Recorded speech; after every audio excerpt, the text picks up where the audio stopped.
Welcome to the Nyancast. I'm Jim. I'm Sam. And today, we're looking at the waveform because we're concerned about using the correct mic. Shut up. That's on you, not me. You're in charge of that shit. Sorry, we just fucked up. Did a recording with the wrong mic. Not for this, though. No, we're good. We're good with this one. So yeah, today we talked about... Today we are talking about... We're talking about a little anime film called Pom Poko. A Ghibli, or Ghibli, whatever you say. Personally, I like the hard G. I like to go Ghibli. Because whenever I always think of Evangelion. Like, that's a hard G. Evangelion.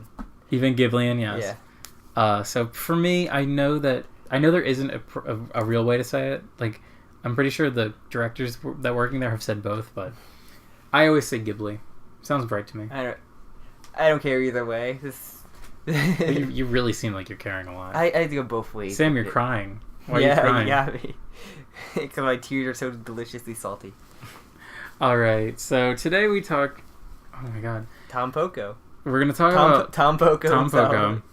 So, about a month ago, we did an episode on Porco Rosso. Yes. That is because there is a current thing. It's like a year of Ghibli. Yeah, one of our local movie theaters doing like every month showing a different Ghibli movie or Ghibli, whatever you want to say it. Yeah, so we were lucky enough to be able to meet with a few friends, and we saw Pom Poko recently, which is actually, for me, it's the first non-Miyazaki Ghibli film that I've seen. It is only the second Ghibli movie I've ever seen.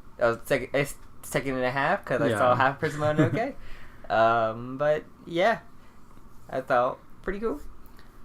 Interesting. Yeah, so... It's interesting to say the least. So yeah, this one was directed by Isao Takahata, who also is, I guess, more famously known for directing Grave of Fireflies. He also did Only Yesterday, and more recently, or I guess his last film was The Tales of Princess Kaguya. I've definitely heard a lot about those movies, but I've never seen any of them. Really only heard a lot about The Grave of the Fireflies. Yeah, that's one that... Actually, I think it's coming up next month, and I'm very... No, wait. The month after next. Yeah, the next one... Princess Mononoke is the next one. This has been an ad for Ghibli-fest. I mean, you should totally see them. Yeah, honestly, I would just recommend... Seeing anime films in a theater, big screen, is like one of the few joys in my life that is like... I feel so privileged to have that, because like... 10 years ago, anime was not given the... Like, it was pretty lucky. I actually did see Spirited Away when I was a little baby boy, because that did get a theatrical release. Yeah, but it's so rare for those movies to get that. I'm kind of curious how, like, if Akira or, like, the original Ghost in the Shell was shown, like a big release in the theaters or something like that. I don't know. That's actually really interesting. I'd love to look into that. Or even Ghibli movies at the time, where they were shown as well. I'm pretty sure Ghost in the Shell did, because I know Roger Ebert famously had a review of Ghost in the Shell, because it was... Yeah, he gave a pretty good review to it too. I think it's like he gave it 3 out of 4 stars. Yeah, even like Your Name like was only shown limited, but like, it's been a crazy getting it shown more and more around. But yeah, so we went and saw the dub, because the day we went was showing just the dub. Yeah, they do it so they showed the dub and the sub and the dub again. Yeah. Personally, when I see a movie like this, especially from the movie theaters, I'd rather watch the dub, because I really want to pay attention to like the animation and more like pay attention to the story and not have to like focus only on like exactly what's being said. Well, a lot of like the big animation stuff was like in silence, so you get like there's just music in those big moments. But some of the voices has one of the main raccoons, Jonathan Taylor Thomas, who was like a big like 90s teen star. He was like Home Improvement with like his kind of big thing when the sun's on there. Oh wow, he was Simba in Lion King. Yeah. He was young Simba. Yeah, young Simba, sorry. Yeah. What's his name? The guy from Matthew Broderick was older Simba. Oh, that's right, yeah. And so he was there. J.K. Simmons in the movie. Mr. Krabs. Clancy Brown. Mr. Krabs also he's also in the new Detroit game. And at one point Bender, Joe DiMaggio, was also there. Yeah, John DiMaggio. I thought he did a few voices. He's like a random construction worker that's like gets drunk. He was also one of the raccoons. One of the raccoons, yeah. There were so many raccoons. I believe you with that. Yeah, but other people, Tessa McNally. But those like the main, like the big ones people would know now, like, from a lot of stuff.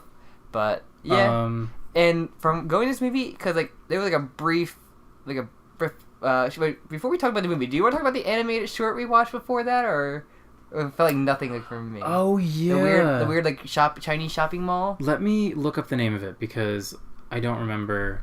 Hold on. It was a really weird short about like a Chinese shopping mall, and like the one girl had like a bakery or like a dumpling like little shop was like her grandma's back there and she was like stuck in place. And she had to try to get to a chiropractor to get her back, but all these other shenanigans kept getting her grandmother taken away, and like there were mascots. There's like, it was really weird. It was very weird. It had such a strange tone. It wasn't Bao like we saw Incredibles, but it was, I don't know. It was kind of weird. It was all like. It wasn't animated, like, it was, like, CG animated? I think it came out a few years ago, and it was a French production. Okay. So, French... I'm not surprised. French love, like, their computer-generated. Yeah, French animation has a long history. There's a lot of really great animated French films. Their CG stuff isn't that great. Code Lyoko looks great. Yeah, their CG stuff is like it's very hit or miss. Even recently they've put a few movies out. I forget the one. It's called like The Monster and the Lady and the Tramp. I don't know. Monster vs. Alien? It's called like The Monster in Paris, I think. And it's a more recent film and it got pretty good acclaim, but like their CG, like the problem was that like the character models were a little too... They're really thin? Yeah, they're very simple. But the French have a weird obsession with CG. Yeah, I wish I could find the name. I'm really trying to find. But yeah, it had a very, very strange tone. Like, it was really relaxed. Like, it was a wacky hijinks would just happen, like stuff not go right for characters. It just like it kind of felt simple. Yeah, it was very simple. It definitely tried to be like humorous and like this comedy of errors. Like, oh well. He's putting his cushion sticks up, he puts it down, but the other one goes out. Yeah, very slapsticky. Yeah, like, so the main thing, the grandma had her back, like, frozen. Out. Yeah, she froze in place, and the daughter, like, was trying to help her, but she couldn't do it, so it's like, alright, we'll bring her to the chiropractor. So it's like, okay, we gotta call one of the big guys in the mascot suit, and then like, oh, well, he dropped his helmet, or his big monkey head, so he had to go down and get it, and then an earthquake happens, which was really weird. Yeah, that was really strange. The earthquake felt really real. I thought like everyone was gonna get like caved in and it was gonna be completely different and short. That would have been actually hilarious. But alright. Else you wanna talk about this short in or it just ends like the grandma falling over and her catching her grandmother and then her back with sticks. Yeah, it was pretty inconsequential. It really is just kills time so that like, our one friend showed up kind of late, so... Yeah. Killed time for that. It felt like a long short, even though it wasn't, like, 10 minutes or so, but... Alright, let's actually go talking about Pom Poko. Alright, so going to this movie, I thought it was actually gonna be, like, an actual, like full story, like an actual movie, like, you know, you had the beginning, middle, end with characters going from here to there, but it was more in a documentary style. Yeah, it really was. Like with a heavy narration and a very... Like an animal documentary you would watch on, like, Animal Planet or Discovery or something like that. It did have that kind of feel. Where it had like, a narrator and... And it kind of... It doesn't feel like... There's a lot of plot threads that just go nowhere. Because it just kind of feels like we're just getting little vignettes. Yeah, one of our friends said this. It was like, yeah, it felt like a bunch of vignettes. So I'm sure everyone kind of agreed on that. It felt like a bunch of skits, and then some don't go anywhere, some do go other places, or don't come back until way later on. Certain characters kind of just like appear and disappear. It's funny that you say that it felt like a nature, like something you'd see like a nature program, because it really did. The way that like, it's about like the power struggles kind of, and like the behaviors of the how ecosystem changing and like what they're doing to survive. So basically, if you're unaware, the movie is about a bunch of Tanuki, which the movie we watched the English dub. The English version translates them as just raccoons. They look like raccoons when they actually go, like when people see them though. Yeah, but in reality, they're different from regular raccoons. A Tanuki is more... They call it like a Japanese raccoon dog. I guess that's like their official name. Yeah. So the difference is like they're more dog-like. Yeah, well, when they had like... Because there's 3 looks to the couple looks to the Tanuki or raccoons in the movie. Yeah, there's like they actually look like a normal raccoon. There's like so yeah, there was a super realistic like what it actually looked like as a Tanuki. Yeah, there's like the kind of the cartoony anime looking like on two legs. They still look like animals are talking like you know they expect like an animal to look like in like an animated movie. Yeah, and then there's like them transforming and everything. But we'll talk about that later. But all of them look like raccoons like in that second form, that middle form. And, like, except for the one, like, elder guy looked like a dog. I'm not sure if you noticed. Like, he looked way more like a dog than a raccoon. Which, if you actually look up, like, Tanuki versus a raccoon, they definitely look... They do more resemble dogs in their... Especially their mouths and, like, the way that they move. Because, like, raccoons are known for kind of, like... At least in America, they're known for using their hands to grab things. Yeah. And in... Like these, they look more like dogs, where they have paws and they don't really have like the finger dexterity. Yeah.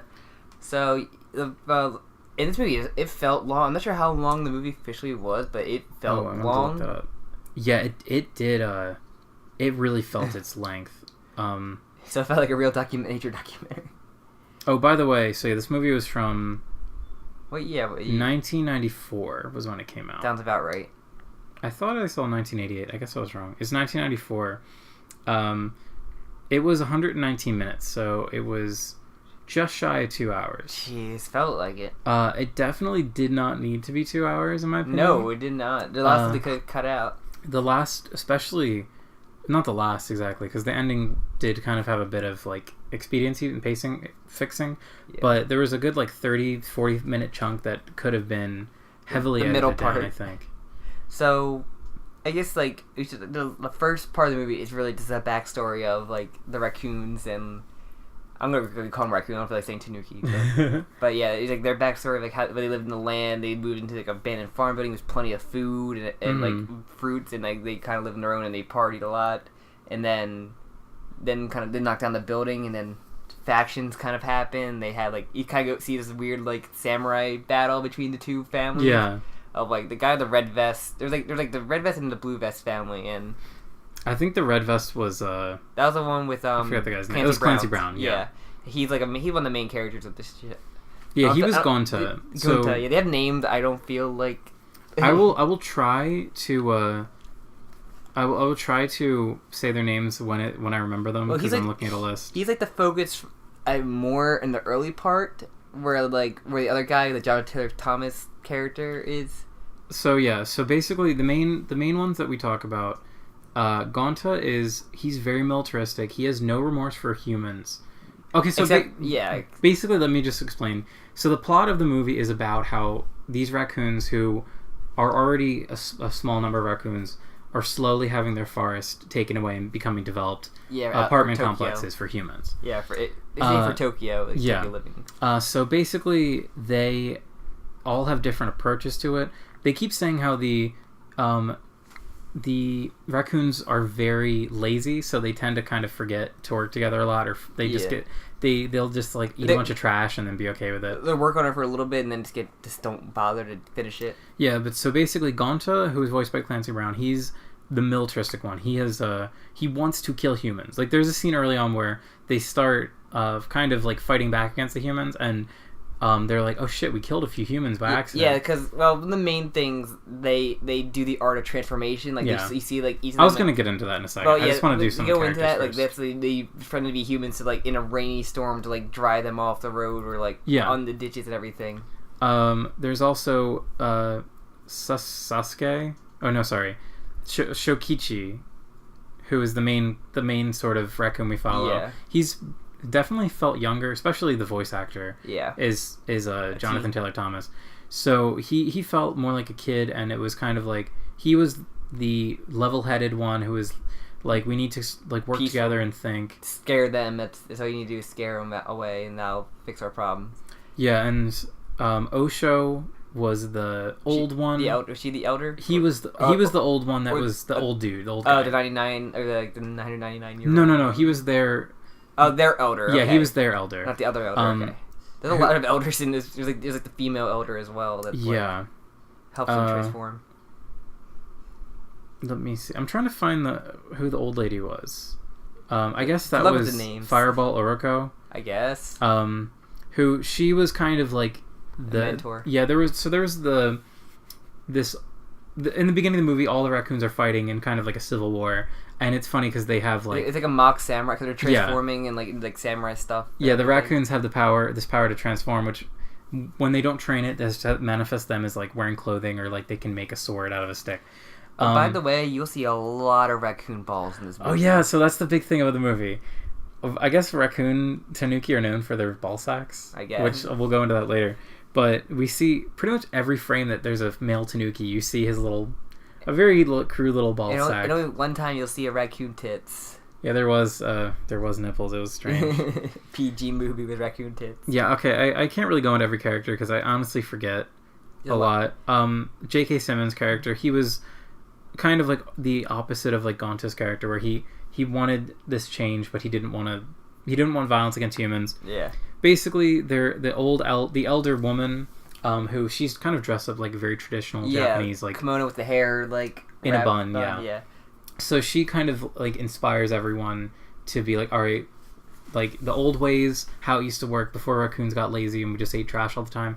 We used to trick humans by using our transformation magic. And it kind of goes into this training sequence where all of the raccoons, not all the raccoons have the ability to transform, but most seem to.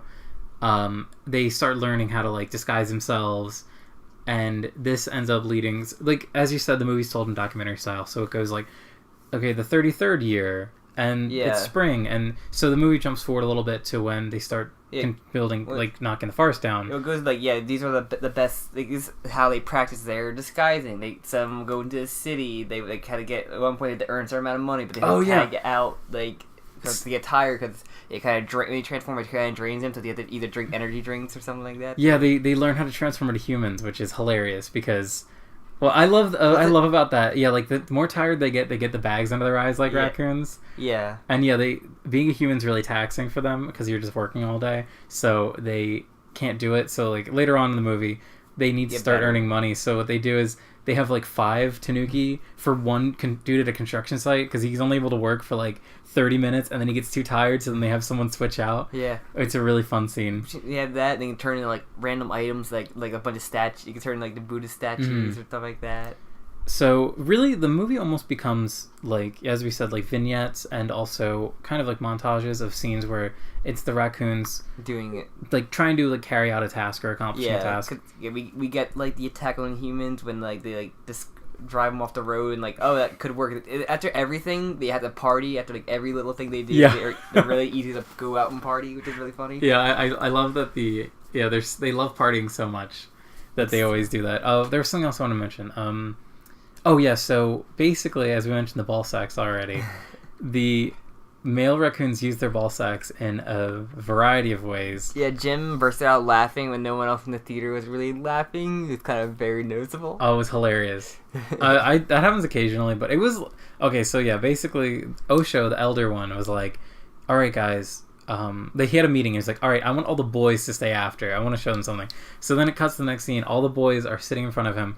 They're all sitting on a red carpet, and then he's like, I bet you're wondering what this carpet is, and then it retracts up into his body, and he's like, that was my raccoon pouch. So it was his balls. He had them sitting on his ball sack. They get very playful with their ball sack. It's very, very humorous. It's great.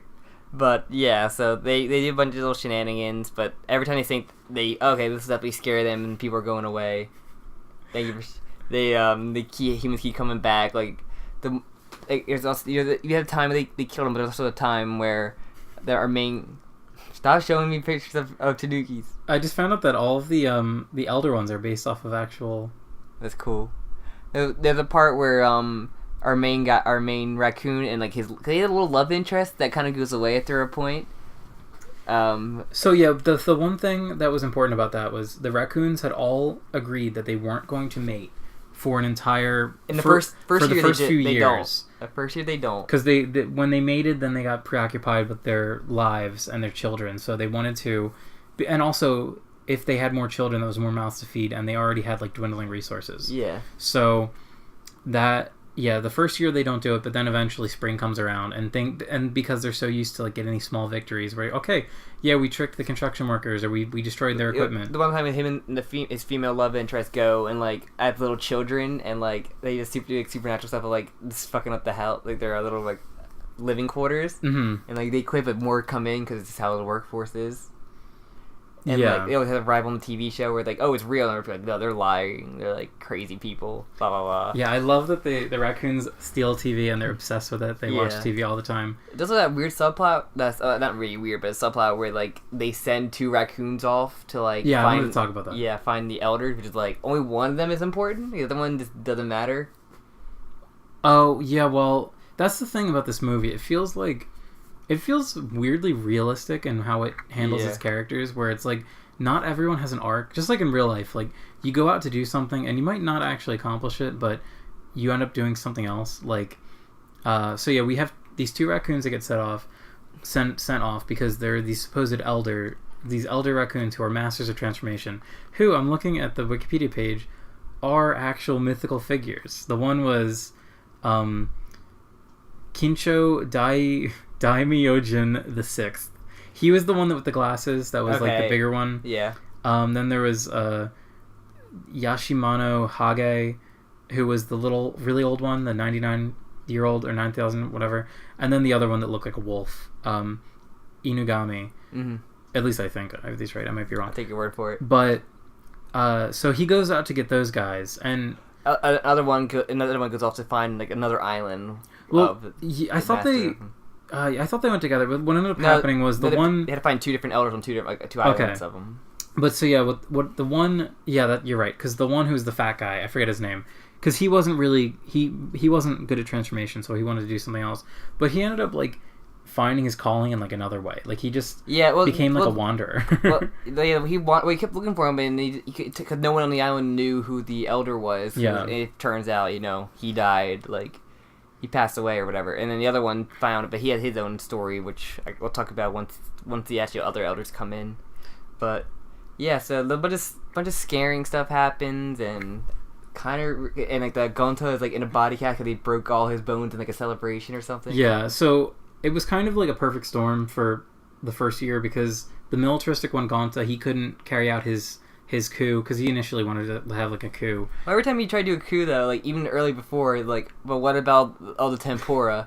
Yeah. Like, oh wait, yeah, I won't kill humans because they have tempura. They're very weak-willed. The raccoons, even though they want something, they will quickly give up on it because get tired. Yeah. I really wanted to highlight my favorite scene in the movie when they start getting a little more devious with their ways to scare off the humans, and they create a scenario where one of the raccoons disguises himself as like a really hot woman. Oh my god, yeah, that scene. And so a police officer on a bike approaches her, and he's like, "Hey man, what's wrong?" And then she makes like a creepy noise or a creepy voice, and she's like, "My face is gone." And then she turns around, and her face like vanishes.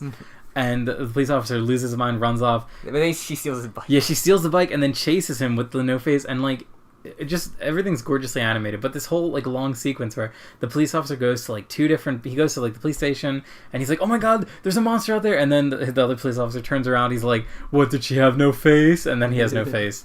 And then he does the same thing in a convenience store, and then he presumably dies of a heart attack. Maybe. He like passes out. But that whole scene was just like, it was amazingly animated, and it had like such a great feel to it.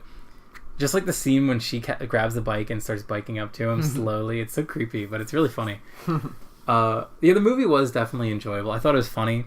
Enjoyable. In tone. Definitely too long. It felt its length. And then, so I don't remember the order too well, because we said a bunch of vignettes. It's hard to kind of remember the order. So the next big thing that I wanted to, I guess, it makes sense is when the elders arrive. Yeah. So the one guy who went over to find the elders on the one island, the one with the glasses. Yeah. He finds the elders over there, but he falls in love with like one of the raccoons there and has like a family with him, and like he eventually like, okay, I have to go back to them, and like he gets the elders. Like there was only 2 of the elders, right? No, there were 3. There were 3. It was the 3. The glasses, the dog-looking one, the really old one, and then the wiser, the fat one. Okay. Well, Yeah. they're all oh pretty yeah, fat, because but- I forgot it because something happens to him later on. Yeah. That's why I kind of forget because that portion where you think, okay, that's the end of the movie. It goes on for like another 30 minutes. Yeah. That was also one of my favorite scenes when, I forget the guy's name, the glasses one. When he brings them all back, they have to go through Tokyo because it's just easy, so they like steal a car. But even though they're these transformation masters, and the raccoon who is ferrying them looks like a normal human. When he transforms, he knows how to blend in. But they're like these wacky, weird spiritualists. They look like weird hippies. Yeah, they're like dancing. They're wearing like bright colors, and their hair is like all over the place. Yeah, and they're like dancing through the subway at the one scene, and it's just fucking funny. It's just so hilarious. Yeah, so they've all come back, and there's one moment where like the guy had a new family. He's like, you can't, you really have to leave though. Like you can be surprised you don't have to go back. They're like, they're my people. I gotta go back. And, like, yeah, and like it's kind of like really sad. Like I guess I don't know. It's that's why the movie is so interesting to me because it really just goes like full on into these small moments that are just really impactful emotionally, but then they just never revisit them again. Yeah. Especially like the love interest of like the main character and his love interest. Like once they have their family, like they have kids, she's gone. Yeah, that really sucked. Especially because I love that whole scene where like when spring comes around, the first of the and the second year, and all the raccoons, all the guys are creeping on the girls, and the girls have to like fight them back. Okay, yeah, that was weird. But the main character and his girlfriend, their romance scene was actually really touching. They're like, these guys are out of control, man. They have no self-control, but we're good, right? Yeah, they're like, I'm gonna save myself until marriage, and then 10 seconds later, it's like, and then they had kittens or whatever they call, pups. I guess that's what you call I think it's pups. But then there's like this really nice scene where they're just hanging out and like. She's like nursing one of the raccoons, and he's playing one of the with one of the baby ones, and but she never really comes back. No, but yeah, so the elders come back, and like, okay, we from our island, like we scared them off, and they respect our land, so they don't come after us because they don't want to like go piss off spirits, kind of. Mm-hmm. So like, okay, we're gonna do this operation. Well, I remember the operation was called Firecracker or something. Firefly or something. Yeah, they had a specific name for it. Yeah, something light. But so they get a huge plan, like so they can create bigger transformations or more illusion to come together. And one thing that I thought was cool is even the raccoons that couldn't transform could still like donate their energy to it. Yeah. So even like I do kind of want to go into something about like classism in this movie a little later. All right. That I think is like a stealth theme, but. So yeah, even like every raccoon's able to like donate their energy or work towards this. So the elders end up putting like an incredible amount of like spirit energy into this, and they teach all the raccoons. Like they don't even like go out foraging or anything. Like they just focus on like training. And I got the feeling this was like the main event. It felt like the climax. This is what it was weird because it wasn't really the climax. Nah. So basically, it was this incredible sequence where all of the raccoons work together to make this like spirit. It starts like a parade. Yeah, it starts like a parade, and then stuff just starts shooting out of everywhere. Like weird like imagery and creatures and demons and everything in Japanese mythology you can think of. One of the cool things about this movie, it really feels just like such a love letter to like Japanese culture, and because it just has like so many references to like I'm sure all like the different spirits or like actual ones or like all the weird characters they represent, but. That whole sequence is incredible. It's just so imaginative and like seeing all the humans' reactions, or they're just like different. Like some of the things are going out there to freak the humans out. Some are just like just part of the parade and like not really like they're more like fascinating than they are scary. That was a funny thing. It's like they're supposed to scare them, but so many of the things were like actually entertaining, and it seemed like they were in on entertaining the humans. And like I guess the wolf guy, or the one elder was like really putting energy to make the big things. Yeah, it was like a big dragon, right? Yeah, and I guess he didn't get to finish it completely. Yeah, and he ended up dying. Yeah. There's one sequence, I'm not sure you saw, like when he died, like Buddha and the gods come down. Yeah, like, Buddha came down on a chariot. Take the spirit away, and then... That really... I know that, like, I think it's called a bodhisattva. Because, like, it really reminded me of the imagery from the anime Land of the Lustrous. Because that's, like, when the moon people... I'm trying not to spoil anything. When they come in... They appear like in that like it's this huge cloud with like tons of like there's like Buddha like figure and iconography on it, and that was really interesting. It was like he came down and like took his soul and then went, which I thought was really cool. That like there was tons of these scenes that I was just like in love with. So because after the parade, the news basically says like people don't know it was just we don't know what it is at first because our camera couldn't record it, but it didn't show up. And then like a roller coaster or theme park. Yeah, it was like a CEO Disneyland. takes credit for it, even though he obviously didn't do it and doesn't explain how. And then because like right now all the raccoons are kind of like thinking, what do we do now? Like because their big plan, which got one of their leaders killed, and the other one. So the guy who was turning 1,000 or whatever, he just pretty much goes senile at that point. He's totally useless.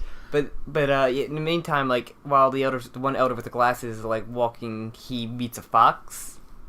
Well, no. So beforehand, we see a character. We see a character who looks really weird, a human, and I was like, oh, that's a fox, because they mention raccoons and foxes are the ones that can use this transformation magic, and we see this man who's a fox actually talking to the CEO of the theme park, and he's like, hey, I can guarantee I will find the people that did this, but you have to promise that you hire them. Well, the CEO is like, what? I don't know how to explain who did this. Like, what if I told you it was raccoon? Like, yeah, what if it's a raccoon? If it's a raccoon, like, wait, what? That was a cute little.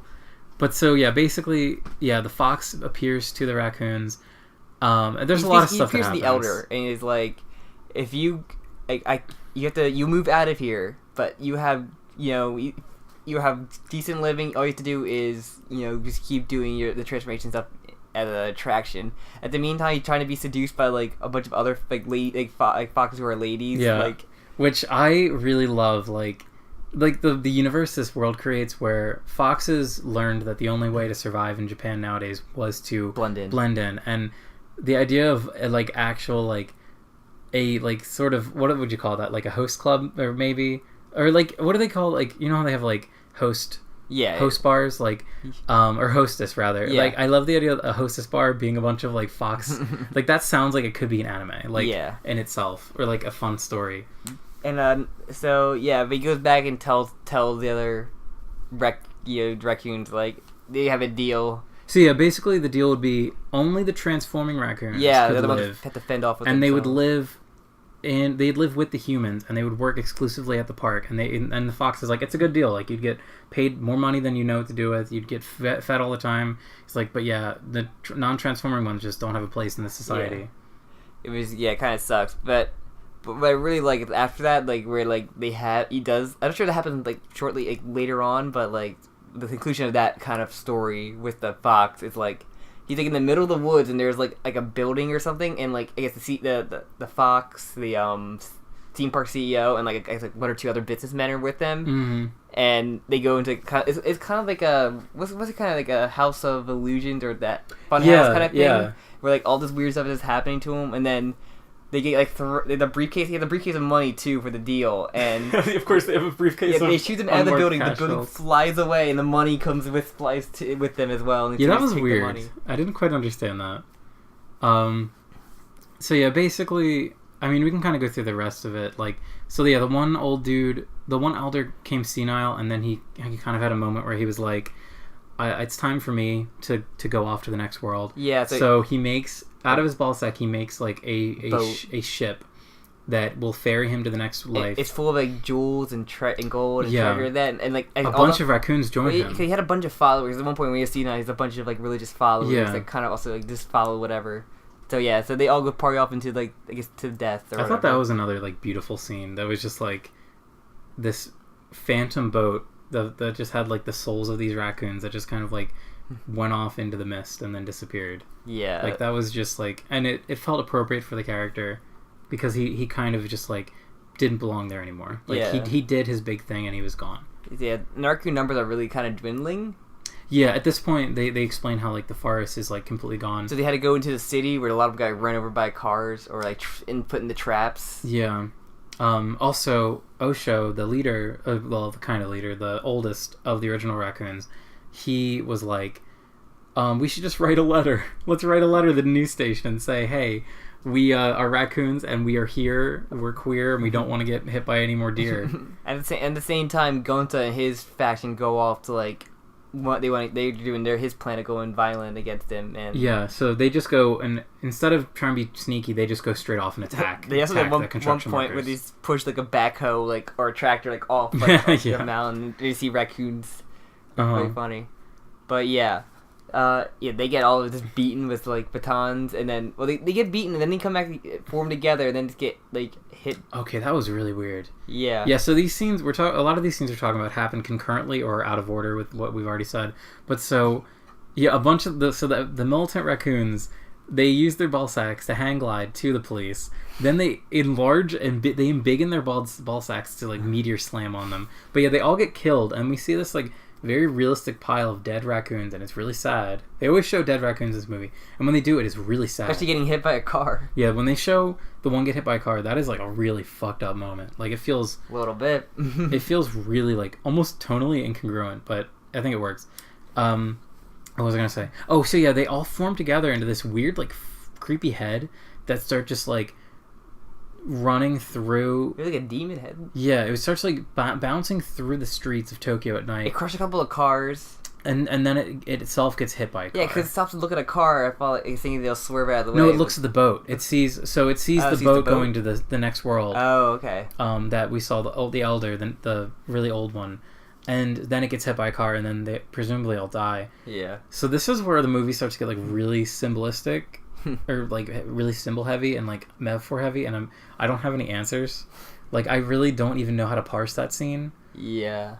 Because it's just like it's so abstract, and like I guess you could see it as like them uniting to make a final stand, but at that point they're so worthless that they can't do anything. Yeah. I'm sure it's also probably a reference to some Japanese mythology. But yeah, so I guess eventually like it kind of then the epilogue really starts to happen, like the actual like the end portion where like their home eventually gets knocked down, and like the ones that are able to transform move into the city and like live and like. Well, you're missing the one. There's one last big stand where all the remaining raccoons got together and they jumped in one tree, and they like. Oh right, the news report. Also, shit! I forgot the news report the news too. Report Fuck, there's so many things we haven't talked about. There's so many little things, man. Before the news report, though, I don't even remember actually. There's a part where all the raccoons I think this is after. So yeah, basically the raccoons like made an appeal to the news, and the news came to them and like chatted, but that didn't seem to go anywhere. I think because the militant thing happened too, like they just got dropped. But whatever, it was kind of like the raccoons like confronting the humans and saying like we're here, but there's like none of us anymore. They got a little bit of message because like afterwards, like it said when their home was knocked down, it was used as like the center, and like a lot of the trees were still kept around like for around like the areas, so they had a little bit to go with. Oh, I don't remember that. Yeah, at the end, like our home was torn down, but it was used to make the center like a fountain was there. Okay. And they also like left some like trees around there, so it wasn't 100% destroyed. Yeah. And like the ones that could transform also, they moved in, but a lot of ones were hidden around the city. And I guess you also like some scenes of like them leaving like food, like dog food or whatever, in bowls outside, so like they would like pick on them, which I thought was a nice little thing. There's also the one scene that's like the other big emotional like climax when the last few raccoons get together and they use like the last of their power to transform, which now is a completely developed city. Yeah. They transform it back into how it looked, I guess probably like 50 years ago. Yeah. But this is the weird thing that was like, to me that sounded so strange and made it seem like maybe this isn't about the raccoons. Maybe it's about the people making it. So they change everything, and it literally looks like a scene out of like a million other anime I've seen, like a lot of Hideki Anno stuff, where there's like a big like kind of ring, and then out of that like nature sort of like grows back. It was kind of weird. Yeah, it was also weird. Like, 'cause, like at one point, like the house like kind of splits, and like I don't know, like stuff was growing in and out. Like I don't know what. It was very very surreal, and so basically, the whole landscape around gets recreated, but it focuses a lot on human dwellings. It's like the one lady saw like. Her mother. She's like, oh my god, that's mom. Yeah. And this woman is a little older, so I guess it's assumed that her mother's dead. Yeah. And then later, some of the raccoons say, oh my god, that was us. Look, there's us as pups. And then they run out and they so they break the thing and they end it. Mm-hmm. So that was just like a moment where like the humans and the raccoons kind of connect again. Yeah. But then, as you said at the end, like the raccoons, the non-transforming ones end up having to pretty much like just fucking survive, fend for themselves, and the ones that can just assimilate with humans, and they live kind of like miserable lives where they're like tired all the time. But the narrator goes on like a really strong. The narrator also it goes from our main character's voice to the older voice we had the entire time. Yes. So he was the narrator for this movie. Yeah, that was something. I'm glad you reminded me about that because I forgot about it.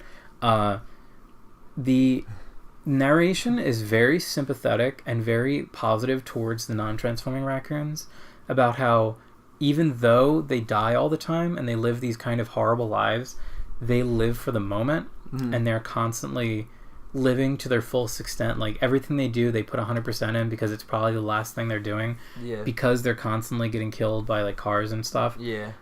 So he really romanticizes the life of the raccoon. Yeah, and the movie ends with like him partying with like the ones that don't transform, and like the vehicle he sees one goes through like a fence and follows them. That was a nice. I think the movie needed a nice little happy moment to end on. Yeah. I really loved the ending actually. Like, I think it just felt so like protracted.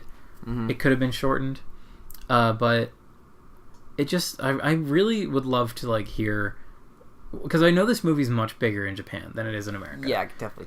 It's full of all of these references, mythological references, and see, they have that movie, and we have Ferngully as our nature movies.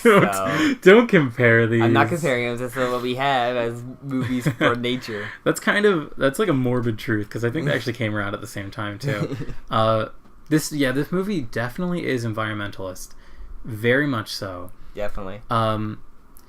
But there are certain scenes that make me think: is it more environmentalist, or is it more like just return to the good old days, like before overpopulation? It felt very much traditional values. I think it felt more environmentalist because there was also a moment. I didn't talk about this, but the raccoon comes from like north, like the woods north of them. Yeah, and he says like, so they're dumping all the dirt from over here into our thing, and it's screwing up.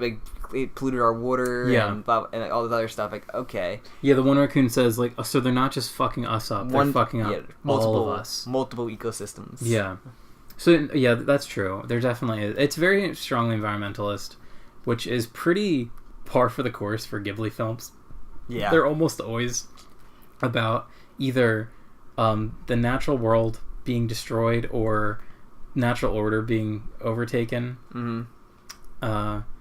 But yeah, it's a kind of a difficult movie in my opinion. Do you recommend it?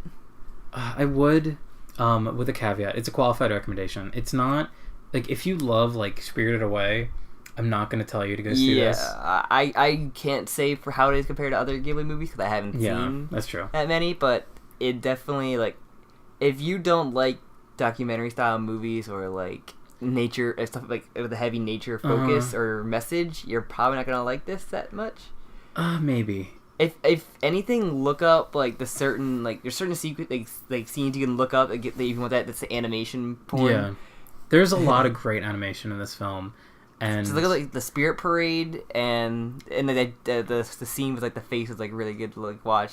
There are tons of little sequences that are just incredible. That I've mentioned a few. The one that like I always think about that I've been thinking about is the one where one of the young raccoons, because they're having a party or whatever, one of the raccoons like, oh, show us a story about that samurai archer who shot the fan from like 1,000 yards away.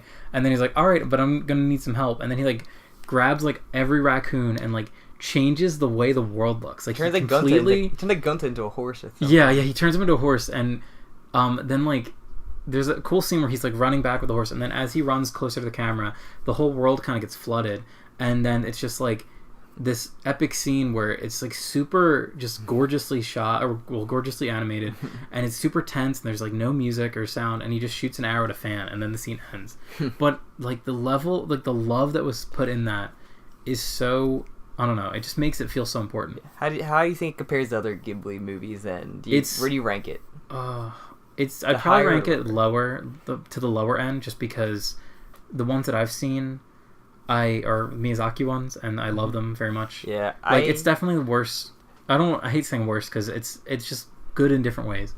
It's not as good as like Spirited Away to me, or Princess Mononoke. Even I think it's I would say it's probably better than Porco Rosso. I enjoyed Porco Rosso more, but then again, I have more like the dog fighting. Like I have a more movie kind of a love. But I don't know. I'm really conflicted because I feel like this movie is like they're two different kind of movies. Yeah, they're very different. But like Pom Poko is, I don't want to undersell it. Like I think it's very important. It's just not accessible. It's not for everyone. Yeah, exactly. It's also weirdly turn off with all the weird testicle stuff. Testicles and raccoon tits. And, it feels like it was made for a very specific person, and I'm almost that person, but not quite. It is weird. So I appreciate a lot of it, but yeah, we basically recommend it on a very technicality. Yeah, it's a very qualified recommendation. But I really did enjoy it. It was very gorgeously animated. Yeah. Isao Takahata is a legend. Like, he's not a household name like Hayao Miyazaki is, but I'm really looking forward to seeing the rest of his films. I plan on seeing all the Ghibli movies. I think the next one up is Princess Mononoke. The next one, in the list. I might see that because I've just seen it so many times. Maybe I'll probably want to see it. I might make it through it this time. You better. It's my favorite. Yeah, we'll see. I fucking love that movie. So, I will see it again because it makes me just like feel so emotions. But anything else you want to talk about in the movie, or? I said earlier that I kind of want to talk about so. Let you rant. They talk about there's constantly this thread through the movie where there's certain raccoons that want to that can transform and the ones that can't, and even early on in the movie we see like the fat one, but even the ones that can't, like if they can for a very short time, if they put like the leaf on their head, like they need assistance for that. But the other one, the higher end one's the one that can just do it from like will. Yeah, and we see like early on, do you remember the scene when they're training early on, and the one is like Sasuke, whatever, the main kid. No, he's not Sasuke. Whatever. There's the main kid who Jonathan Taylor Thomas. Yes, he loves transforming and he cares about it, and he wants his fat friend to do it. But the fat friend is just preoccupied with like eating berries, and like he just wants a more simple lifestyle.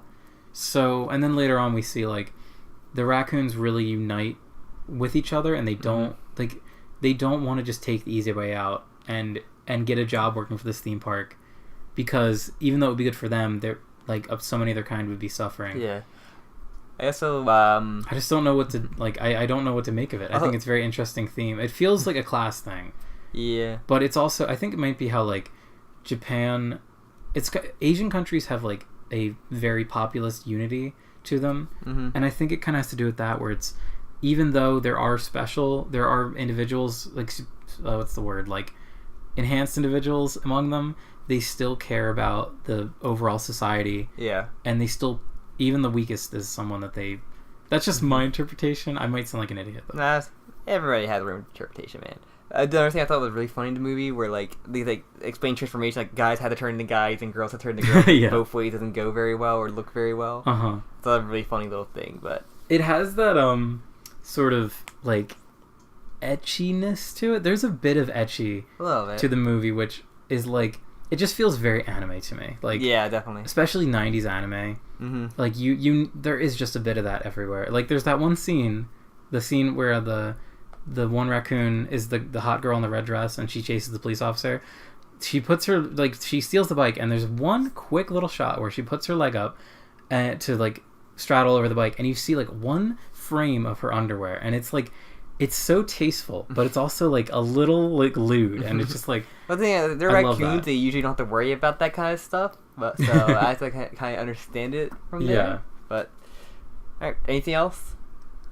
I think that's really it. I think it was a really good movie. I don't want to sound negative about it. I think it was good. I felt just a little bit long. Yeah, I don't know when I'd rewatch it, but I think it's really... It definitely came across as an important... If I wasn't in theaters, I probably may have fell asleep during that one, but... I don't blame you. I was actually worried. That's one you wouldn't blame me for. I was worried that you were sleeping, actually, for halfway. Those seats are too comfortable for me to sleep. That is literally... Doesn't make any sense to me. Nah, man. How can something be so comfortable that you don't want to I don't know. I also had a soda. Soda right there, so it helped. I don't know. You can't, what? They had this, like... That theater had those weird Jamaican patties as, like, a food you can get there. What the hell? Like, I think like, it would stink up the fucking movie, but... I've actually never even had one of those before. I don't think I have one either, but that still sounds like something that would smell. So anything, that's it then? That's it, yeah. I would definitely recommend it. Raccoon girls, are they cute? I mean, when the 2 seconds they were there. Did you like the raccoon tits? The raccoon tits was really weird, and I didn't like it at all. It was really strange for a movie that was like PG. Yeah, it was really strange. Kind of jarring. I knew there was kids in the theater too. It was been really confused seeing balls and tits. There was a lot of like genital humor in the movie. Yeah. Which it is bizarre seeing that. Like, if it had come out at the time it did, it might have, because like the PG-13 is like a pretty recent development, and like that came out in like the late 80s, I think. So I could see this movie being given that rating. Yeah, definitely. But like PG, this is a hard PG. But then again, like 90s was like a lot of TV shows had like that bold, like rash humor kind of thing. Mm-hmm. Like Married with Children, like that kind of age of like this is 30 TV shows that were like TV 14. Yeah. And that was being shown on TV for everyone. So I guess with the movie, it was kind of like, in Japan, censoring is kind of weird, I guess, compared to America. And with Japan, like, Tanuki as a symbol, like, they even show in one of the statues, Tanuki just has a huge fucking ball sack. Like, it's not even, like, a sexual or inappropriate thing. It is just, like, the way that they see Tanuki. I'm guessing it's common knowledge in, like, Japan, so... Okay, it wouldn't be a Tanuki if they didn't have giant balls hanging out. Okay, here, I'm going to give a comparison. So, you know how in American cartoons you can have kids show their butts? Yeah. That's exactly it. Dragon Ball Z, I remember. Yeah. Well, it's literally just a butt, because it's America in particular has very, very big hang-ups about human sexuality, but in the context of what a Tanuki is, like, they never go into, like, the sexual nature, really. Yeah. So it is just, like, a butt. Like, the equivalent of seeing a big butt instead of, like, a ball sack. It's very interesting, so I had nothing else to say. Yeah, me either. All right. I'm actually shocked that we talked this long about it. 50 minutes, I thought we were going to have a good 20 minutes. I mean, there's just so many little segments that you can kind of just talk about. Yeah. But it's like, especially you could tell, like, going through this, like, there's parts that we don't know what's connected to the what, because there's kind of, like, weird separate things. Yeah, there's a lot of, at least in my head, a lot of nebulous things. Yeah, so... But that's what I think, actually, what does give a lot to talk about, because there's so much to explain and the messages. To kind of extract from this. Yeah, like I can feel my throat like hurting a little bit from this. It's practice. But yeah, so I guess should we just do about what we've been doing? Well, no, we got to talk about root beer first. We have to too. What were you drinking? What drink? I drink mango every time we go to Taco Bell. I get the mango. Burst. Okay, well, yeah, you're drinking mango burst. How was it? Good. I was talking about the movie. What'd you drink as a movie? Sprite. Okay, I thought it was Coke, and then took a sip of it, and I was like, that's not Coke. No, I get cherry Coke sometimes. I literally didn't know what it was for the whole movie, and I was like thinking, what did I just drink? Or one, like, AMC has like that soda machine that had like a million different flavors. That's like the only one that has that. What? Okay, let me just pitch this crazy crossover to you. AMC ANW crossover. No, they had Bark there. They don't. Sorry, they already committed to Coke. Oh, but just think about the fucking alliteration. No, they have different things they have to like try to like combine with like Movie Pass. Yeah. So. Yeah. Anything else you want to talk about your drink wise, or are you good? I've been living that sunshine state of mind lately. Fans of the show would know that I've been dieting. All 6 of you. I've been dieting lately.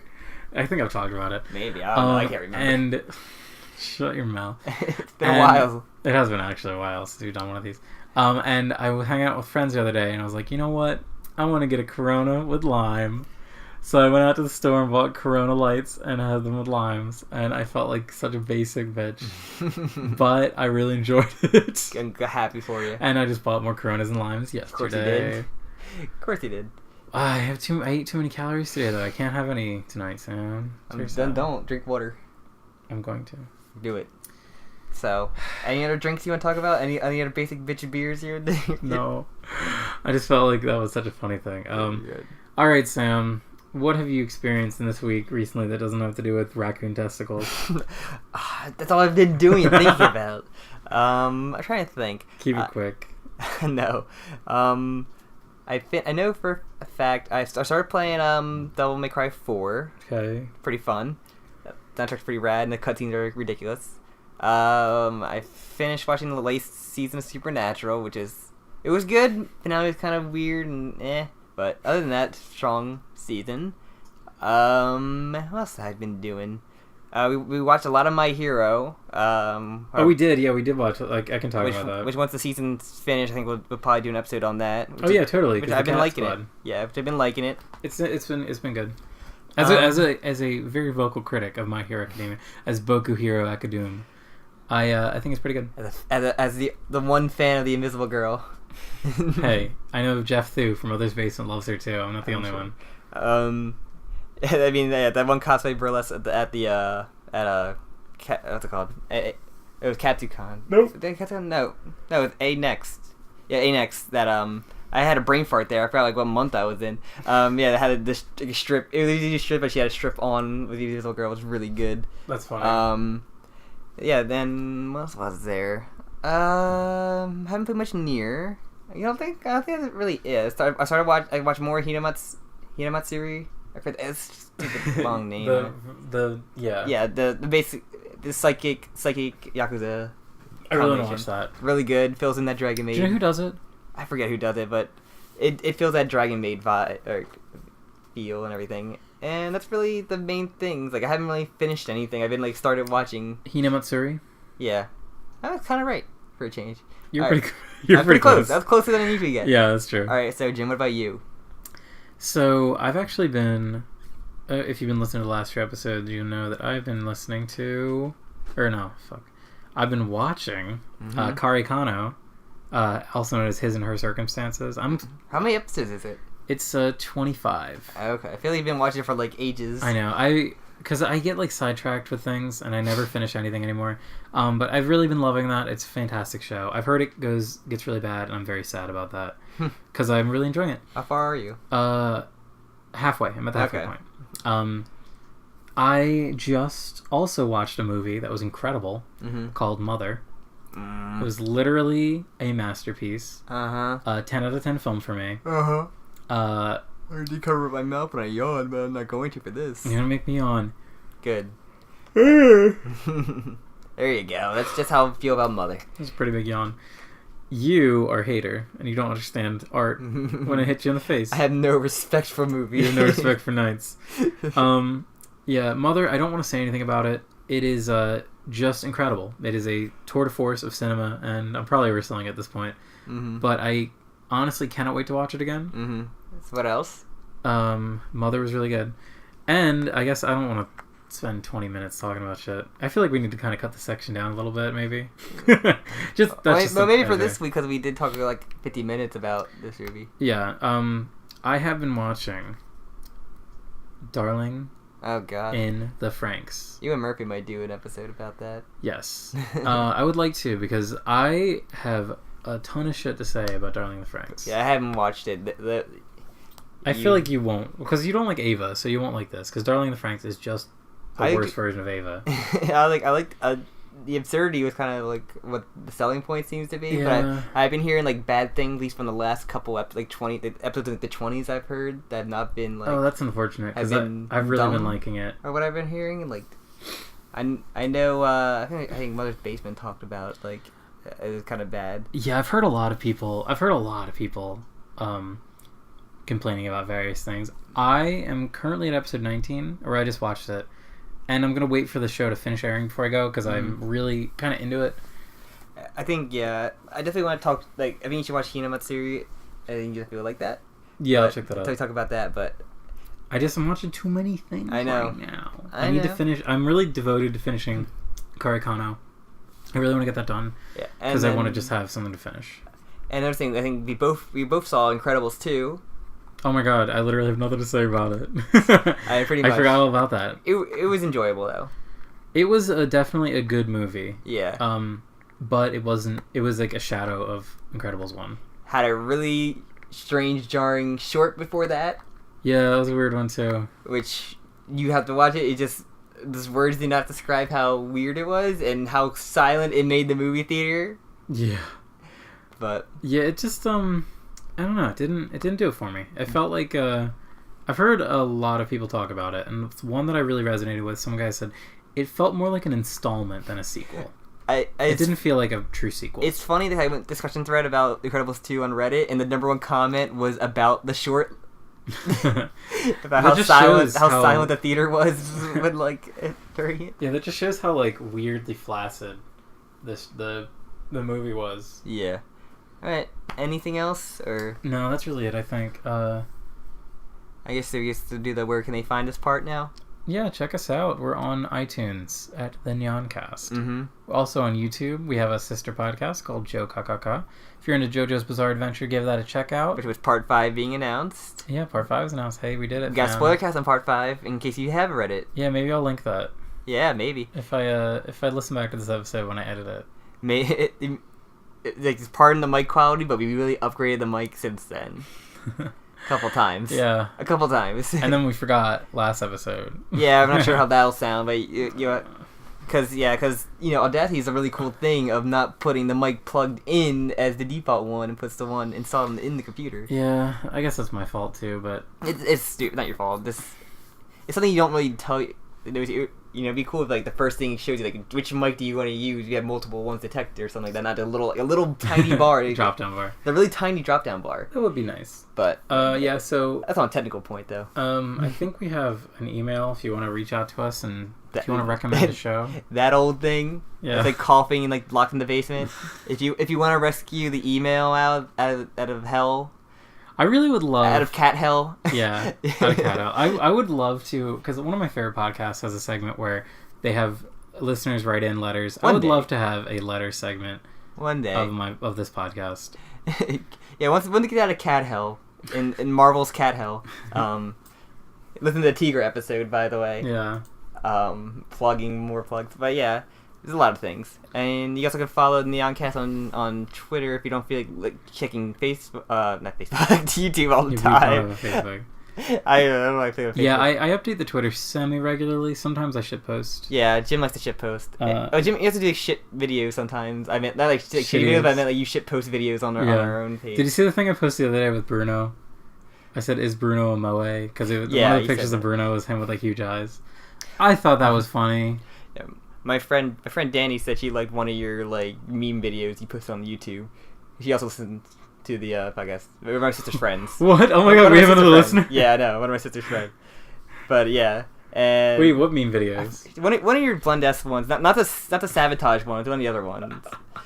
Oh, I love hearing any feedback. The Sabotage one was like kind of like, that's kind of the point of that one. That's like one of my favorites. Well, thank you, Danny, for listening to this. I doubt we're gonna have more than 3 people listen to this episode at all. No one fucking cares about Pom Poko. Maybe the 1-2 people do. If we get an average of 6 viewers, if not a JoJo one.